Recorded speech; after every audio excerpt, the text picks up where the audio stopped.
The American Revolution is one of the most studied events in history.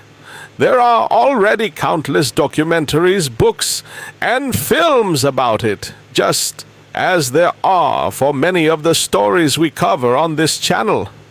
So why tell it again? Because here at the Retro Review, we don't just tell history, we explore it. We present the events, the people, and the choices that change the world. Then leave the final judgment to you. As you watch, ask yourself, was the American Revolution truly inevitable? Or could it have been avoided? Stay until the end. Share your thoughts in the comments, and let us know what historical event or figure you'd like us to cover next. This is the story of the revolution that gave birth to the United States of America. This is the American Revolution. In the spring of 1775, on a quiet village green in Massachusetts, a shot rang out that no one could identify, fired by no one who would ever be named, and it set off 8 years of war that would end with 13 British colonies breaking away from the most powerful empire on earth. The American Revolution was not a single dramatic uprising, but a long, uneven, and often desperate struggle fought by farmers, printers, lawyers, enslaved people seeking freedom, and a general who lost more battles than he won, yet somehow forged a new nation out of the wreckage. This is the story of how it happened, who made it happen, and what it actually cost. To understand why the revolution began, you have to understand the peculiar relationship that had grown between Britain and its American colonies over the previous century and a half. Since the early 1600s, colonies from Massachusetts to Georgia had developed their own local governments, their own economies, and a strong tradition of self-rule, even while remaining formally loyal subjects of the British Crown. For most of that time, Britain had governed its American colonies with a fairly light hand, a policy some historians call salutary neglect, allowing colonial assemblies considerable freedom to manage their own affairs so long as trade ultimately benefited the mother country. That relationship began to change dramatically after 1763, following the end of the French and Indian War, the North American front of a much larger global conflict known as the 7 Years' War. Britain had won that war, driving France out of most of North America. But victory came at an enormous financial cost, roughly doubling the British national debt. Looking at its American colonies, which had benefited enormously from British protection during the war, King George III's government and parliament concluded it was only fair that the colonies help pay for their own defense, and for the debt incurred securing it. Between 1764 and 1774, Parliament passed a series of tax and revenue measures aimed at the colonies, starting with the Sugar Act and the Currency Act in 1764, followed by the Stamp Act in 1765, which required colonists to purchase specially stamped paper for virtually all printed materials, from newspapers to playing cards to legal documents.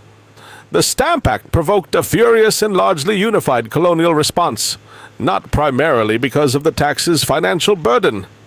which was relatively modest, but because of a principle that would become the rallying cry of the entire revolutionary period: taxation without representation. Colonists argued that because they had no elected representatives sitting in the British Parliament, that body had no legitimate authority to tax them directly. Merchants organized boycotts of British goods. In several colonies, groups calling themselves the Sons of Liberty formed to organize resistance, sometimes through peaceful protest, sometimes through intimidation of local officials appointed to collect the tax, tarring and feathering being among the more brutal methods employed against those who cooperated with British revenue collection. Facing an effective colonial boycott and pressure from British merchants whose trade was suffering, Parliament repealed the Stamp Act in 1766. but simultaneously passed the Declaratory Act, asserting Parliament's right to legislate for the colonies in all cases whatsoever, a face-saving measure that made clear the underlying conflict over authority remained entirely unresolved. Tensions continued to escalate through the following years. The Townshend Acts of 1767 imposed new duties on imported goods including glass, paint, paper, and tea, again provoking boycotts and organized resistance. British troops were stationed in Boston, a city increasingly seen as a hotbed of resistance in growing numbers, and the presence of soldiers among an increasingly hostile civilian population created a combustible situation.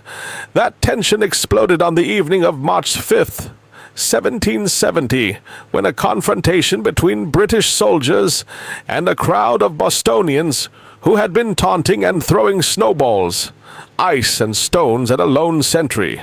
escalated into gunfire. British troops fired into the crowd, killing 5 colonists, including a dock worker of African and Native American descent named Crispus Attucks, often remembered as the first person to die in the cause of American independence. Colonial propagandists, most notably the silversmith and engraver Paul Revere, quickly produced and circulated images depicting the event, which came to be known as the Boston Massacre, as a deliberate atrocity, inflaming public opinion against British rule, even though the British soldiers involved were later defended in court, successfully, by a young Boston lawyer named John Adams, who believed strongly that even unpopular defendants deserved a fair trial. The next major flashpoint came over tea.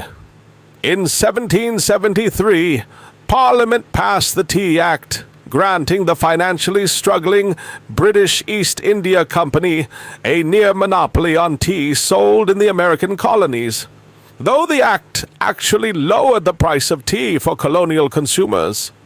it was widely understood as another attempt to assert Parliament's taxing authority over the colonies by the back door, and colonial leaders organized resistance to shipments arriving in major ports. In Boston, on the night of December 16th, 1773, a group of colonists, many of them members of the Sons of Liberty, organized in part by a Boston merchant and political organizer named Samuel Adams, boarded 3 British ships docked in Boston Harbor, disguised, according to most accounts, in rudimentary Native American dress,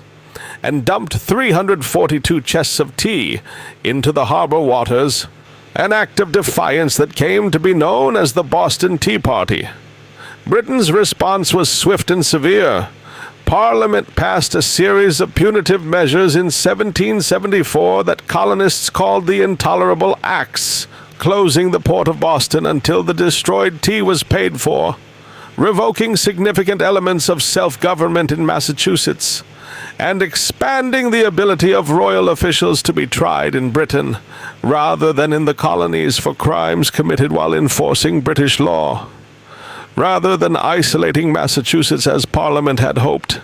these measures galvanized colonial solidarity. In September 1774, delegates from 12 of the 13 colonies convened in Philadelphia for what became known as the First Continental Congress, a coordinated colonial response that organized a continental boycott of British goods and affirmed support for Massachusetts. While still at this stage, stopping well short of calling for outright independence, a step most delegates still hoped to avoid.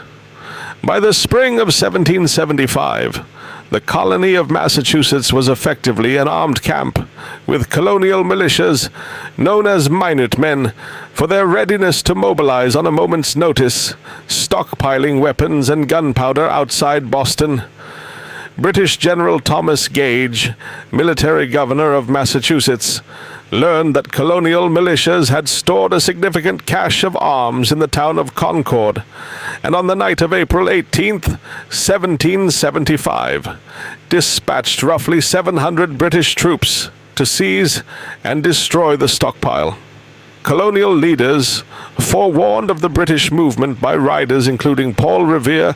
and William Dawes, who set out on horseback through the night to alert militia companies across the countryside,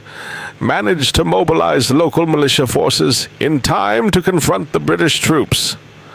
At dawn on April 19th, 1775, British troops encountered a small force of roughly 70 colonial militiamen assembled on the village green in Lexington. What happened next remains, to this day, historically uncertain, an unidentified shot, forever remembered as the shot heard round the world, rang out, and in the ensuing brief and chaotic exchange of fire, 8 militiamen were killed. The British continued on to Concord, where they destroyed what remaining military supplies they found,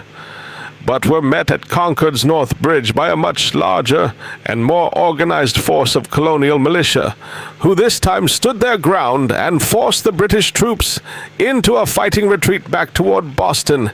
harassed the entire way by colonial militia firing from behind trees, stone walls, and buildings along the road. A brutal running battle that left dozens dead on both sides. The American Revolution had begun, not with a declaration or a formal act of Congress, but with gunfire on a village green. In the aftermath of Lexington and Concord, the Second Continental Congress convened in Philadelphia in May 1775, and faced an immediate and urgent question: what to do about the growing armed conflict around Boston, where colonial militia forces had effectively placed the British garrison under siege. Congress made the momentous decision to establish a continental army out of the assembled colonial militia forces, and on June 15th, 1775, selected a Virginia planter and veteran of the French and Indian War named George Washington to serve as its commander-in-chief, a choice driven partly by Washington's military experience, but just as significantly by a political calculation that placing a Southern gentleman in command of what was, at that point, an overwhelmingly New England force would help bind the colonies together in a shared cause, even before Washington could take formal command. Colonial forces fought a major engagement outside Boston on June 17th, 1775, at Bunker Hill, more accurately fought primarily on the adjacent Breed's Hill. Though British forces under General William Howe ultimately captured the position, they did so only after 3 brutal frontal assaults and staggering casualties, over 1,000 British soldiers killed or wounded, a shockingly high toll that demonstrated colonial forces, though lacking formal military training, could inflict devastating losses on professional British regulars when well entrenched, a lesson that would shape strategic thinking on both sides throughout the war to come. Through the second half of 1775 and into 1776, sentiment across the colonies gradually shifted from a desire to secure colonial rights within the British Empire toward outright support for independence, a shift accelerated significantly by the January 1776 publication of a pamphlet titled Common Sense, written by a recent English immigrant to the colonies named Thomas Paine. Written in plain, forceful language, accessible to ordinary readers rather than only the educated elite, Common Sense argued powerfully against the very legitimacy of hereditary monarchy, and made the case for complete independence in terms that resonated across colonial society, selling well over 100,000 copies within months, an extraordinary circulation for the era, and playing a significant role in shifting public opinion decisively toward the cause of independence.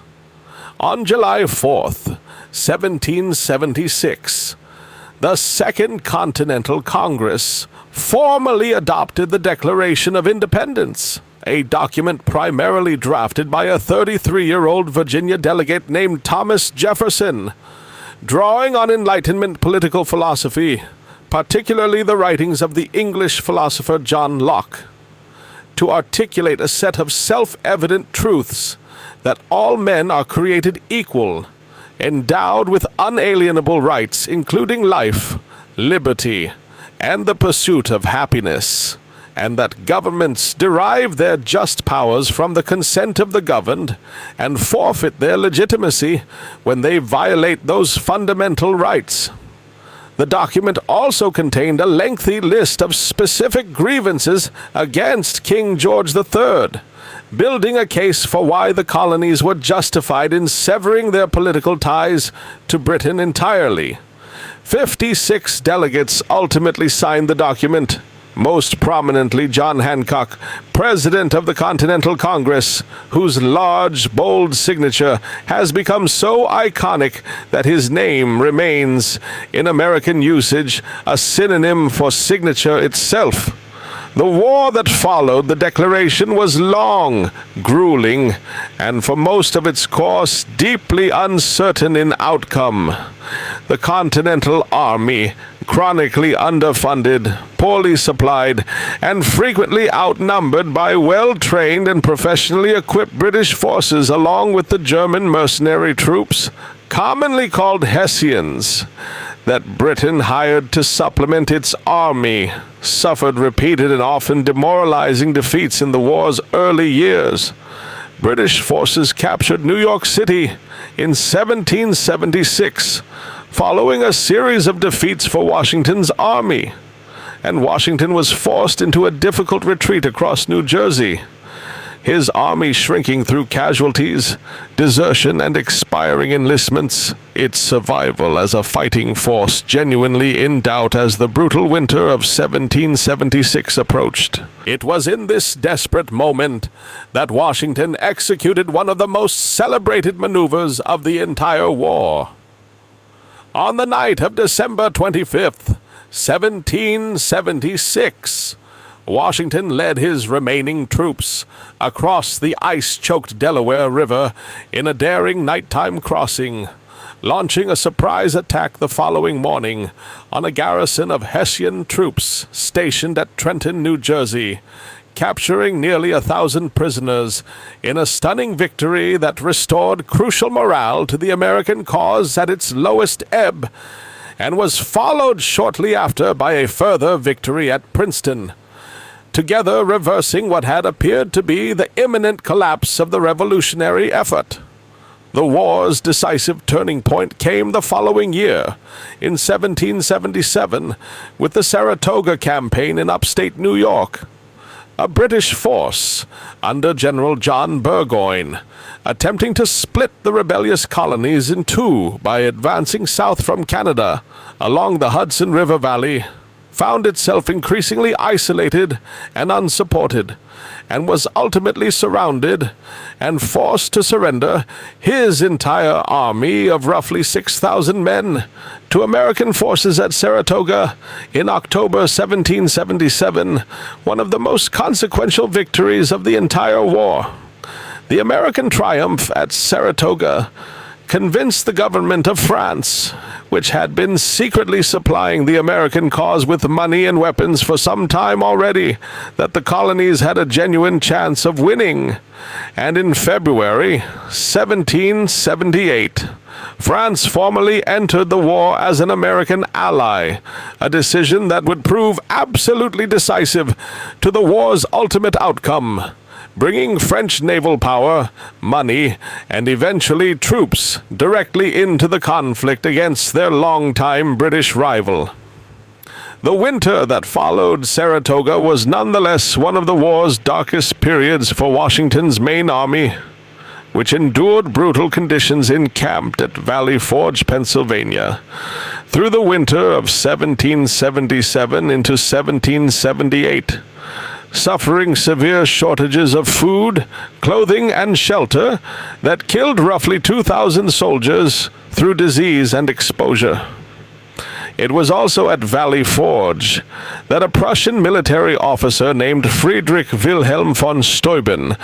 arrived to help train the Continental Army in European-style discipline and tactics, transforming what had often been an inconsistently trained militia force into a more professional and effective fighting army by the time campaigning resumed in the spring. France's alliance did not happen by accident, and much of the credit for securing it belongs to Benjamin Franklin, the elder statesman and scientist who had been dispatched to Paris by Congress in late 1776 to serve as the American cause's chief diplomat. Franklin, already famous across Europe for his scientific work, cultivated an image among French aristocratic society as a kind of natural philosopher from the wilderness, deliberately favoring plain dress over elaborate court fashion, and used his considerable personal charm to build support for the American cause in French salons and government circles alike. It was Franklin who negotiated the formal treaties of alliance and commerce with France in February 1778, and who would later, alongside John Adams and John Jay, help negotiate the war-ending Treaty of Paris in 1783, becoming one of the very few individuals central to both the beginning and the end of the revolutionary struggle. The war also drew in participants far beyond the ranks of Congress and the Continental Army's officer corps. Women across the colonies took on expanded roles out of necessity, managing farms, businesses, and households, while husbands and sons served in the militia or the army, organizing boycotts of British goods, and in some cases following armies directly as what were known as camp followers, cooking, nursing the wounded, and performing essential logistical labor without which armies of the era could not function. A number of women, including Mary Ludwig Hayes, who became associated with the legendary figure of Molly Pitcher after reportedly taking her fallen husband's place at a cannon during the Battle of Monmouth in 1778, found themselves directly participating in combat under extraordinary circumstances. Abigail Adams, wife of the Massachusetts delegate and future President John Adams, carried on an extensive correspondence with her husband throughout the war, urging him and his fellow delegates, in a now famous 1776 letter, to remember the ladies in whatever new laws and government they created, an appeal for women's legal standing that would go largely unanswered in the Revolution's immediate aftermath, but that later generations of American reformers would look back to as an early articulation of the cause. The war's final major phase shifted increasingly to the southern colonies, where British strategy hoped to exploit substantial loyalist sentiment. Colonists who remained loyal to the British Crown to reclaim territory. Fighting in the South proved often brutal and close to civil war in character, pitting American loyalist and patriot neighbors directly against one another in a series of vicious engagements alongside the larger conventional battles between British and Continental forces. Early Southern fighting went badly for the Americans, with British forces capturing Savannah in 1778, and then Charleston in May 1780, in the single worst American defeat of the entire war, followed shortly after by a further disaster at the Battle of Camden in August 1780, where American forces under General Horatio Gates broke and fled almost immediately upon contact with the British Army. American fortunes in the South began to turn with a string of smaller but strategically vital victories, including the destruction of a Loyalist force at Kings Mountain in October 1780, and a sharp tactical victory won by American General Daniel Morgan over British cavalry commander Banastre Tarleton at the Battle of Cowpens in January 1781. a battle still studied by military historians for Morgan's skillful use of militia troops that Continental commanders more often distrusted. American commanders, including Nathaniel Greene, employed a strategy of wearing down British forces through a combination of conventional engagement and calculated retreat, avoiding decisive defeat while steadily draining British resources and manpower across a grueling southern campaign. The war's climactic moment came in the autumn of 1781 at Yorktown, Virginia, where a British army under General Charles Cornwallis found itself trapped between Washington's combined American and French land forces and a French naval fleet under Admiral François-Joseph Paul de Grasse, which had defeated a British relief fleet and cut off any hope of evacuation or reinforcement by sea. After a siege of several weeks, Cornwallis, recognizing his position as hopeless, surrendered his entire army of over 7,000 men on October 19th, 1781, a defeat so significant that it effectively ended major military operations in North America, and upon news reaching London, brought down the British government that had prosecuted the war, paving the way for peace negotiations. Those negotiations concluded with the Treaty of Paris, signed on September 3rd, 1783, in which Great Britain formally recognized the independence of the United States of America and established the boundaries of the new nation, stretching from the Atlantic coast to the Mississippi River. The war had lasted more than 8 years, claimed an estimated 25,000 American lives through combat, disease, and hardship, a per capita toll that remains, relative to the small population of the era, among the highest of any conflict in American history, and had reshaped the entire Atlantic world's understanding of what a nation could be and where its authority ultimately derived from. The Revolution's legacy was, from its very beginning, complicated by the profound contradiction between its stated ideals and the reality of American society at the time. The Declaration's proclamation that all men are created equal existed alongside a nation in which slavery remained deeply entrenched, particularly, though by no means exclusively, in the southern states. A contradiction that many of the Revolution's own leaders, including Jefferson himself,